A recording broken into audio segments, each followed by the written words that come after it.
Mulapra saint Alphonsa പള്ളിയിൽ തിരുനാളിന് തുടക്കമായി. ഈ വാർത്ത നിങ്ങൾക്കായി അവതരിപ്പിക്കുന്നത് സ്വന്തം ജോസ്കോ ജ്വല്ലേഴ്സ്.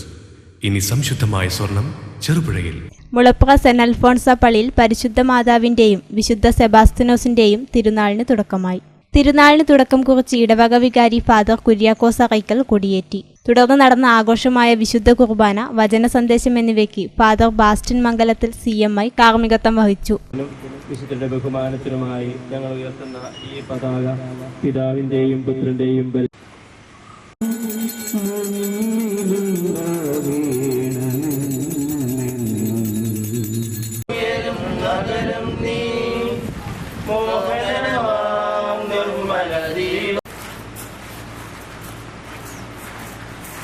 ശനിയാഴ്ച വൈകുന്നേരം 4:15 ആഘോഷമായ വിശുദ്ധ കുർബാന, വചന സന്ദേശം, ലതീഞ്ഞ് എന്നിവയ്ക്ക് ഫാദർ അഗസ്റ്റിൻ ചക്കാംകുന്നൽ കാർമ്മികത്വം വഹിക്കും. 6:30 ദിവ്യകാരുണ്യ പ്രദക്ഷിണത്തിന് father Justin Meppurath HGN, sister Mercelin SBS എന്നിവർ നേതൃത്വം നൽകും. രാത്രി 8 സ്നേഹവിരുന്ന്. ഞായറാഴ്ച രാവിലെ 8:30 ആഘോഷമായ വിശുദ്ധ കുർബാന, വചന സന്ദേശം, ലതീഞ്ഞ് എന്നിവയ്ക്ക് Thalassery archbishop house chancellor reverend doctor Joseph Muttathukunnel കാർമ്മികത്വം വഹിക്കും. 10:30 വാഹന വെഞ്ചിരിപ്പ്. 11 പ്രദക്ഷിണം, സമാപനാശീർവാദം.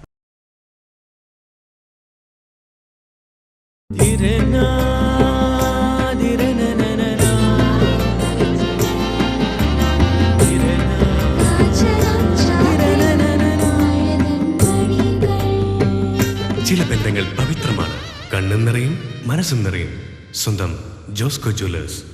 ഇനി സംശുദ്ധമായ സ്വർണം ചെറുപുഴയിൽ.